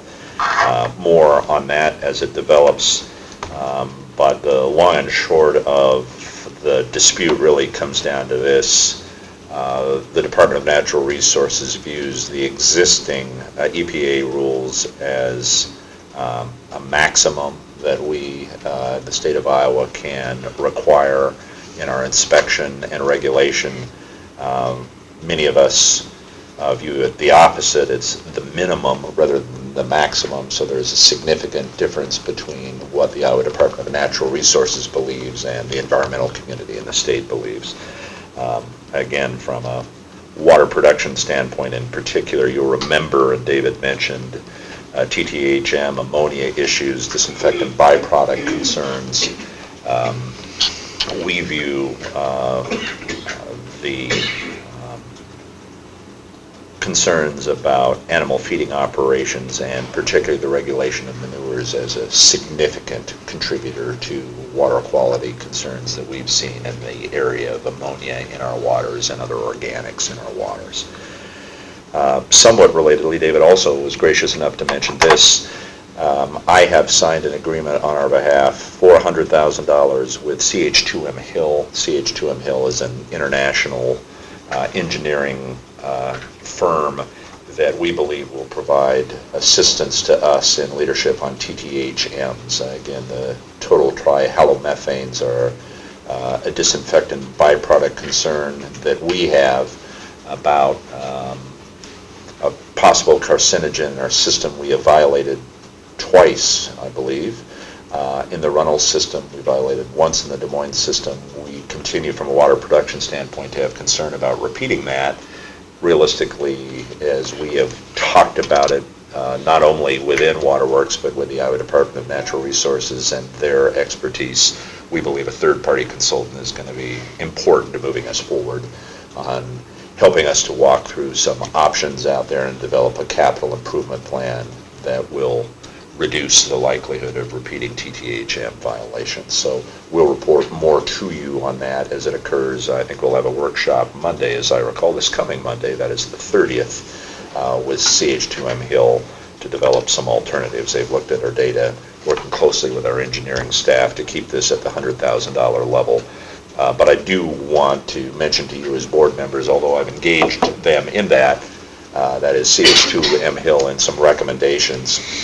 My experience is that is the first of potentially more and greater relations with CH2M Hill. That is, they'll do an initial report, point us through some recommendations, but if we move forward with design and construction of CIPs, they may well be engaged with us further in that because of their, how would I put it, inside and profound knowledge associated with the relationship we've developed. So the $100,000 may become more than that, but obviously I owe you an explanation should we get there. I just don't want you to be beguiled by the idea that I've made this $100,000 agreement with them and that will be the end of the day. It may well not be the end of the day, and then I'll be coming back to you for approval beyond that, obviously. One final note. The city of Des Moines, through Jeff Lester, who's the corporation counsel, the Bruce Bergman, if that helps you, for the last several years, the lead attorney for the city of Des Moines approached me now several weeks ago.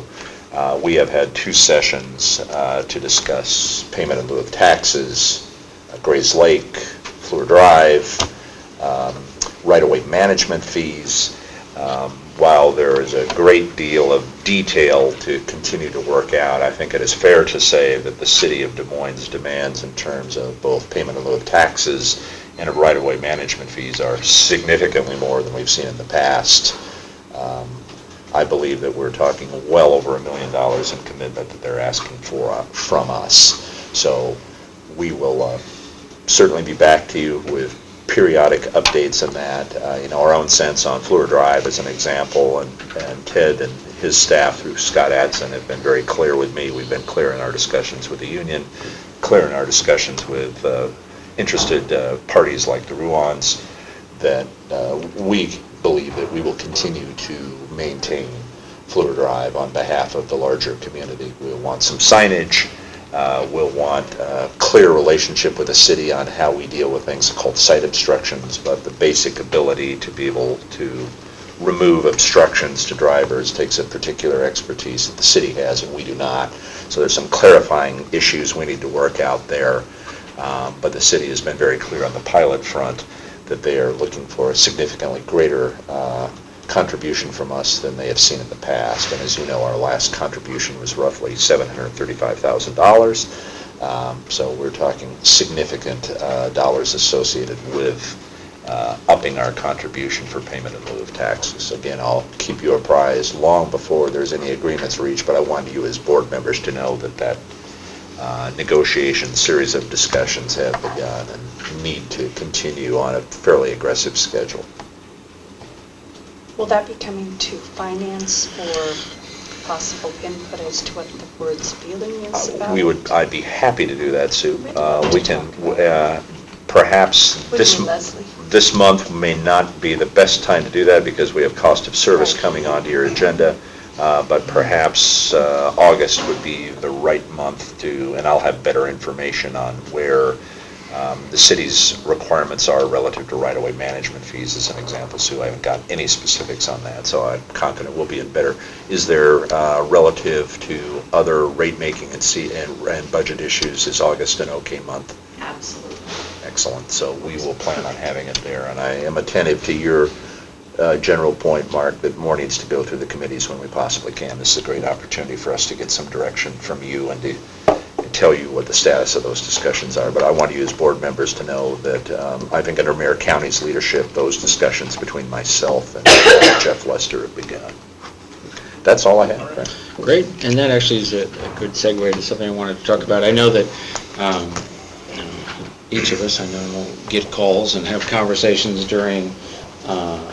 between our meetings with city council members, people from the suburbs, foundation, potential funders, and this last month I know all of us have been busy with those types of meetings, and it reminds me, actually a conversation Mark and I had, we were commenting on this, and the fact that we are trustees of Des Moines Waterworks, and it's a great word, because it's our responsibility as trustees to manage all of these assets that we have, whether it's the park or water production and distribution. And I say all that because there are so many, it seems like right now there are a lot of things moving forward. One of those being the study that we're participating in with Serdwick, and having had some conversations with city council, members of the city council and others, I just wanted to state, while we're all sitting here and tape's running and people are watching, that study is exactly what it is. It's an asset study that we're looking at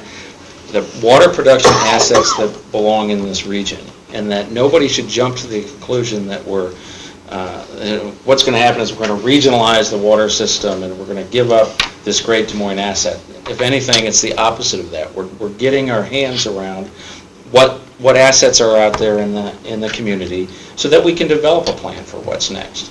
And as a trustee, I really like this approach because it's going to give us the facts that we need to decide what's next. But I know the history here in Polk County, and anytime somebody mentions the word regionalization, people get scared and start drawing the better lines between us and the suburbs and something else.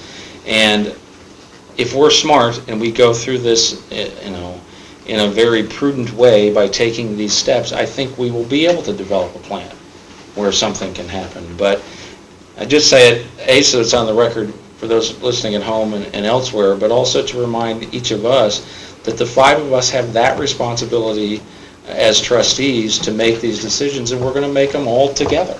They'll be made at this table and in public.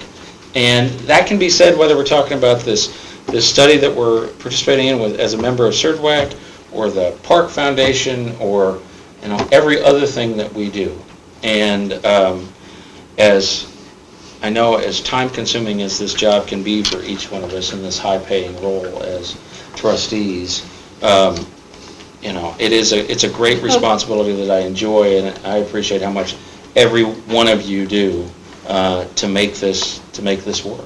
Will you please clarify that for people that are listening, that this is a volunteer? Yeah, it is. Maybe I shouldn't be sarcastic. It is a volunteer job. Positions that are paid, I think it's. Right. And if I may, to add a couple data points on that, Sue, I believe the city of Urbandale pays $100 or $200 per meeting for their trustees, and the city of West Des Moines is similarly compensated. So although you're not paid anything, some of our suburban water boards are paid something. No, I did not give that speech to say that we should be paid. I was just saying that I appreciate let's put it out that. there Others for are what it is. paid. You're not directing me to move forward with a recommendation on paying you, but the point is still well taken, that a lot of hours spent. This is a very controversial area just to talk about regionalization or asset determination. You saw a brief presentation last month from Vern about our needs for additional water production. It's a very real issue for us, and how we will accomplish that. It involves complex options. We're needing some third-party assistance in providing some benchmarking on how other communities have handled that, but certainly nothing's a fait accompli other than the study itself, Right. which will provide a significant opportunity for stakeholders like Mayor County or Mayor Gear or Mayor Conklin or Mayor Andewig, as well as others in the community, to provide some direction on how regionalization from the water production standpoint can move forward. I'm glad you brought that up, because I think people are getting nervous, Sure. not knowing what's going to happen, and I've had a couple of calls, and what I want to say before I even say that is, I think we've all been a good board to work with. I think we all have a great deal of respect for one another, and I had a call from a city council person saying that someone on the board had told them I was for it, and I'm like, for what? I mean, nothing has come before us to say, we want you to take this action or make this recommendation, and I think we just need to be real careful and stand together as a board and be consistent in the message that nothing has come before us. None of us have ever been asked our opinion of what should happen, and just to stay strong as a board, because I don't want to see any kind of division among us when it comes down to something as great as this utility. And that's why, as I said, to me, I'm very comfortable with this study that Black & Veatch is going to undertake, because it's going to provide us with the facts that we need. And that's it. It's not, the fact that we're going forward, it's an information fact-gathering process. When we get that, we will sit down as a board and decide, what to do with that information. And obviously, we'll also work with CERDWAC on what to do with that information. And I think, I don't remember how much we've contributed to the study. What was our amount? Roughly $100,000. $100,000. It's $100,000 well spent by Des Moines Water Works to spend on this study, because it's what we should do. Again, because we're trustees. We're looking out for this asset, which is owned by the people of Des Moines. One of the things that I look at, and I voted to do this study as well, because I think it is something we need to have. One of the claims I've heard from people is that because they buy water, that they should have some say in our governance, which I don't subscribe to at all. The other thing is, I was listening at our state bar meeting to somebody talking about pricing and how you value services, and people talk about alternative pricing a lot, but what they're talking about is discounting or this and that in some way. When I've seen our rates increase and then watched other people take that increase and put it up, you know, 4 or 5 times, and then said it was because of what we did. Right. You know, there are issues there as well, and people need to know, and this is why I think, you know, our news entities, local media should, you know, talk about those things openly and say, hey, no, here's what's going on. I think that could be better serving the public. You know, but in no way, I mean, we are an entity, we're appointed by the city. This is something that's of value to the city of Des Moines, and we sell water to other areas, and they get a great deal for that. It's a fantastic deal oftentimes that they don't have to take care of. They don't have the headaches, they don't have the, you know, problems other than, you know, the check that goes out. That's a good thing. And we provide, I think the people here, and when I say we, you know, I spend a lot of time on these issues and agonize sometimes over them too. I'm not out in the field, I understand, and I don't want anybody to misunderstand. I'm not out there in January in sub-zero temperatures. Don't think I'm saying that. But we're trying to make it better for everybody who is, and they're providing a fantastic service for a lot of people, and they're paying a really nice price for that oftentimes. And so this is a good thing. And the water quality that we have, despite the issues of making it a good high-quality water, is excellent as well. So. Great. Thank you. So the other things we have are just that are included in your packet, the contract status spreadsheet, the May 2014 lien certification and reversals. If there isn't any other business, we'll adjourn our meeting, and following our meeting, which remains a public and open portion, is a presentation on the Voice of the Customer survey, presented by Amy, I believe, right? That's correct. So our meeting is adjourned, and we'll go into this next section. Well, I think all of us in this room in the customer service industry recognize how critically important customer feedback is. And every day we receive what I would term anecdotal feedback that helps us research and respond and react to customers' needs. We get that daily. Some of you receive those emails and inquiries. And that is great to get that feedback day to day.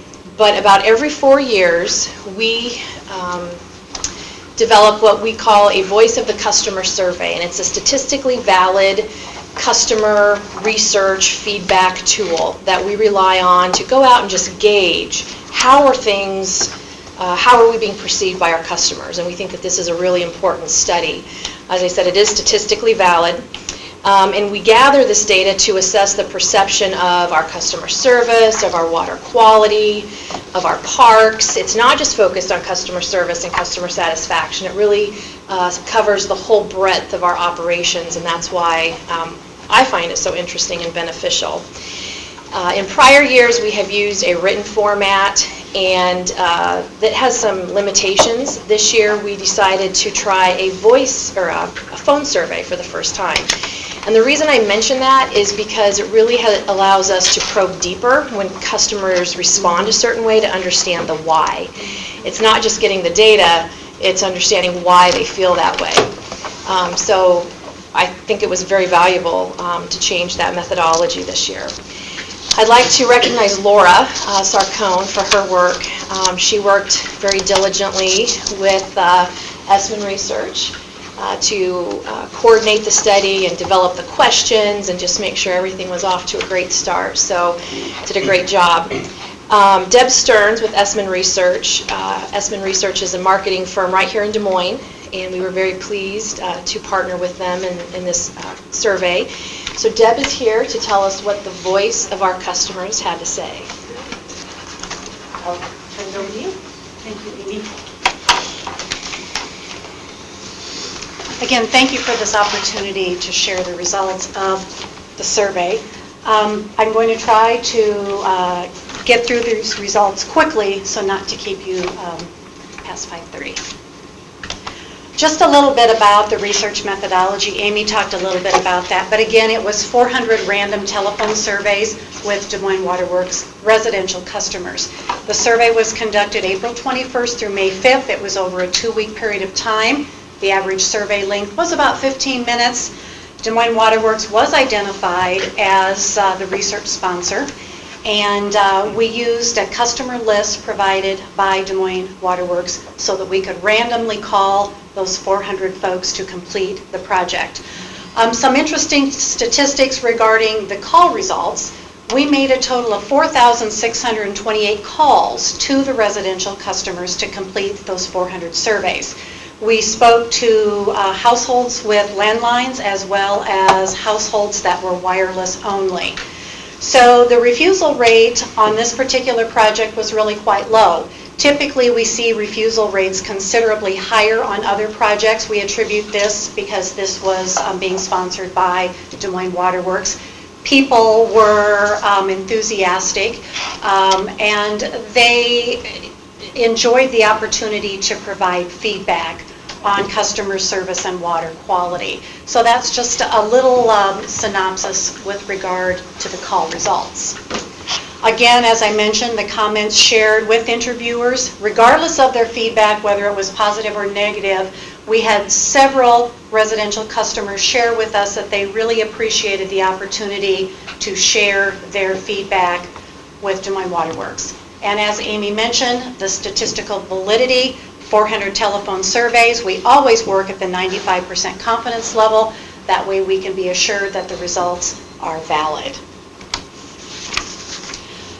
This is just a quick snapshot of the respondent demographics. We spoke to men and women. We spoke to customers less than 18 years of age, just 2 of them, as well as folks over the age of 55. And again, this was random, so the account groups that were included in the survey are included there.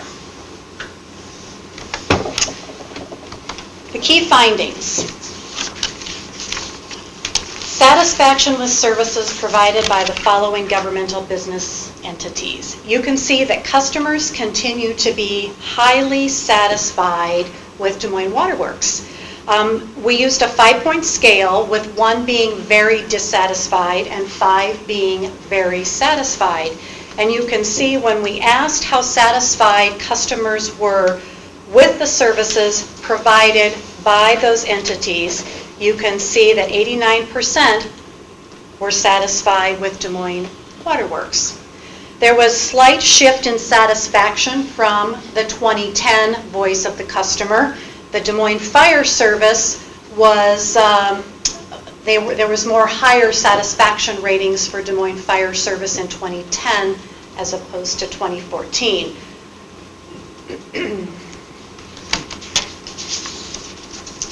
And in terms of price-value relationships, Des Moines Water Services are perceived as a better value than trash and recycling services, electricity, the primary telephone service, as well as satellite and cable service. You could see, again, on that 5-point scale, again, 1 being not as satisfied, 5 being extremely satisfied. As far as satisfaction with Des Moines Waterworks and Des Moines Water Service, again, 82%. Again, a slight increase of 1% over the satisfaction ratings in 2010. Deb, to make sure that I understand the statistical significance, though, that's within the margin of error. Correct. The slight improvement here is noise, right? That is correct. That is correct. Could I ask you a question from a couple slides back? The age demographic, it seems to skew towards an older demographic there. Is that because of who's answering the phones, or are there other issues? It was who was answering the phone. What we did is we pulled out a random sample of customers. We didn't know who those customers were. We really knew nothing about them, and then we called them. Those were the folks that answered the phone and agreed to respond to the survey. Thank you. But is there any concern that that demographic, that is 55 and higher, I believe was what it said, that that's not representative of our customers, the base? I would think there'd be, younger people have apartments and things often before they settle in and buy their own home, and they don't pay a water bill in an apartment, typically. Maybe Yeah. that's some of Do we know that? Do we know Do we have if any that idea? 55 and above is representative of our customers? Would you be able to, we don't keep that demographical data on our Can you- customers. Because Mark brought it up, would you go back to that slide, though, because it was a significant, 51% of the respondents were 55 and above, and I would assume that that is not an accurate reading of our customer base. I mean, that doesn't follow the demographic of Des Moines. And that you can get from census data, as an example. Were the calls done at a particular time, maybe day, when? No, all of the calls were done in the evening between the hours of 4 and 9 p.m. And over a 2-week period of time, so that there was equal opportunity for those people to respond to the survey. That was the only thing that jumped out at me, and it did make me kind of wonder a little bit about that. I would think that that group of people might have slightly different ideas about governance and government services as well, so it kind of makes me think. Thank you.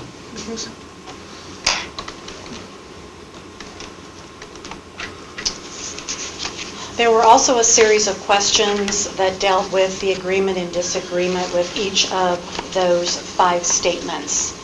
Again, we used a 5-point scale, with 1 being strongly disagree and 5 being strongly agree. And you can see that the customers have favorable impressions and perceptions of Des Moines Water Works. 85% of them say that Des Moines Water Works is a respected, well-run water utility. 83% say Des Moines Water Works overall has a positive presence in the community.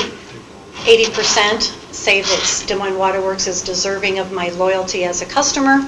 77% said that Des Moines Water Works has a positive influence on environmental issues. And then 76% believe that Des Moines Water Works is a financially responsible business entity. There are some opportunities here. Some of those perceptions are lower than what were reported in 2010.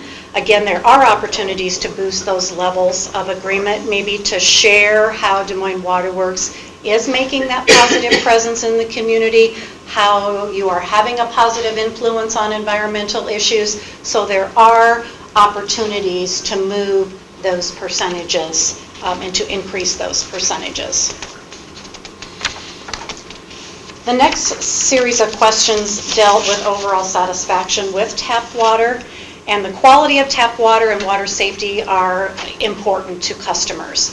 And the overall satisfaction ratings declined just slightly from 2010, and we'll talk about maybe why these statistics have been impacted. So you can see that the overall quality of water on the mean scale, using again our 5-point scale, was at about 4. With water safety being a 4.2, and then so on and so forth. So you can see what those satisfaction mean ratings were for 2010, as well as the Voice of the Customer survey that was also completed in 2006. Here's just a comparison.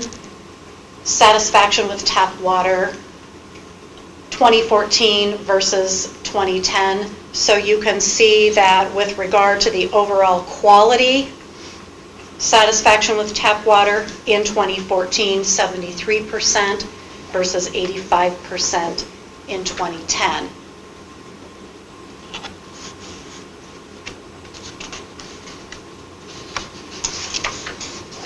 There were some issues that could have had potential impact on the tap water satisfaction ratings. There was a lot in the media during the time just prior to when the survey was conducted.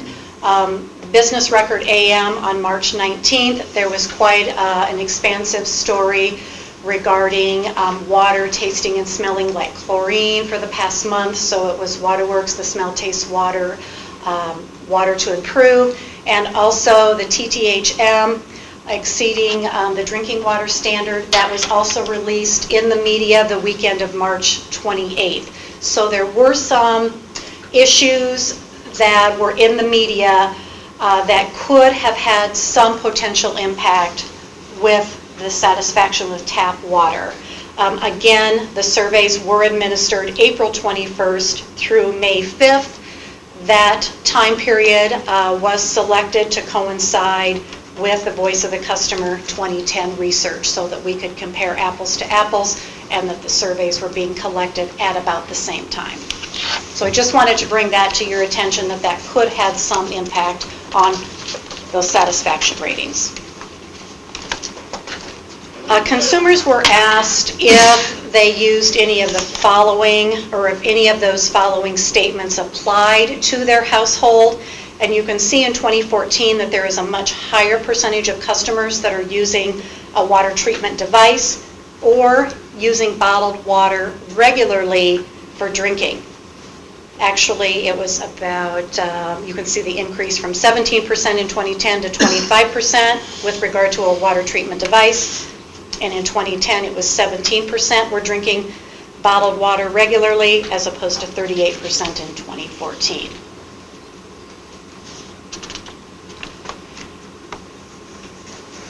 The primary reasons that consumers or the customers are drinking the bottled water more frequently or using a water filtration device, you can see that about 49% of those customers mentioned the taste, the smell, and the color of the tap water as primary reason. And in 2010, 38% also mentioned taste, smell, and color of the tap water as reasons for using water filtration, as well as drinking bottled water more frequently.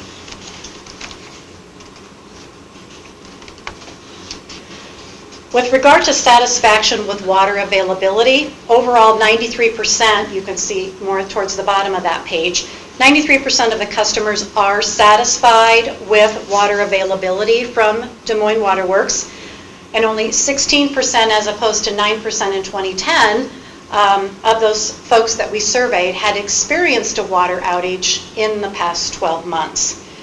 With regard to the satisfaction with handling the water outages, you can see the satisfaction were significantly higher in 2014 than in 2010. And I do want to note that the 2010 Voice of the Customer research, the overall satisfaction with water availability, the only folks that responded to that question were the 67 individuals who had experienced a water outage. In 2014, that 93% is based on our entire 400.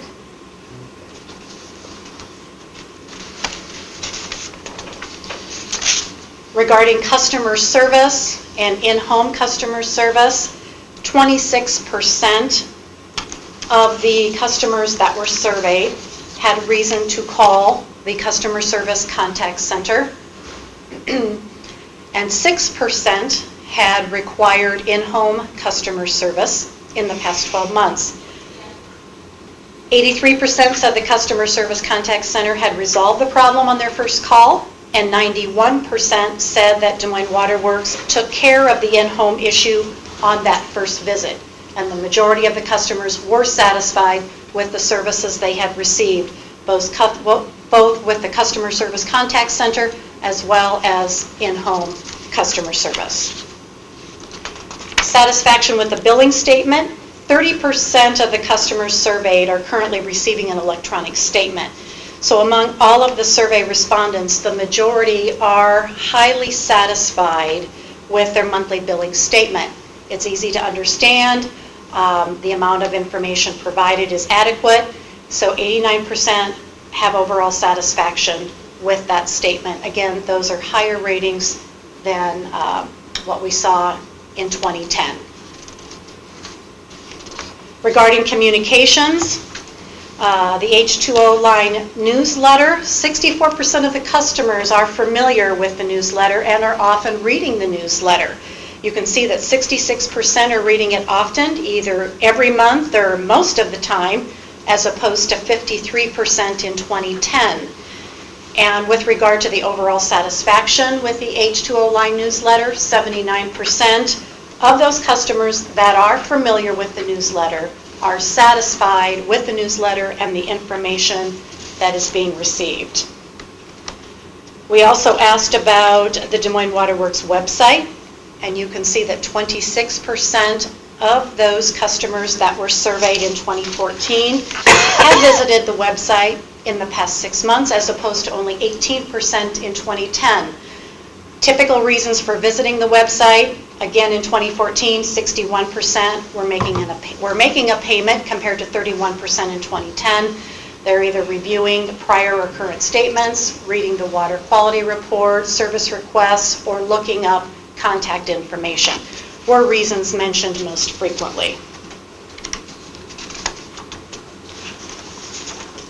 With regard to Des Moines Water Works parks, there was a question if they have ever visited Des Moines Water Works parks, and you can see 80% in 2014 had visited Waterworks Park. Mappet Reservoir, 32%. There was also a question regarding the awareness of the redesign and renovation plans for Waterworks Park. 62% said they were aware of the redesign and the renovation. Of those people that were aware of the renovation plans, 70% indicated that they were supportive. And customers that are 18 to 54 years of age, 84% of them, as opposed to the customers that were over the age of 55, were more supportive of those renovation plans for Waterworks Park. The last question dealt with protecting source waters. You can see that 53% of the customers would support a $1 surcharge per month to invest in watershed protection. A few more men than women, and it seems that it's a few more people, 35 to 54, followed by 55 plus, and then the 18 to 34-year-olds.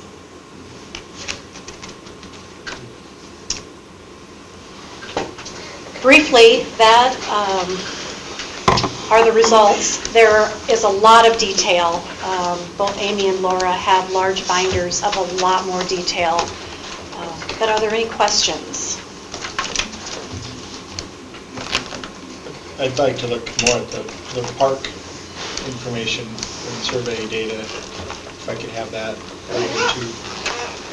I believe the full copy of the survey is in your board packet. Is that true?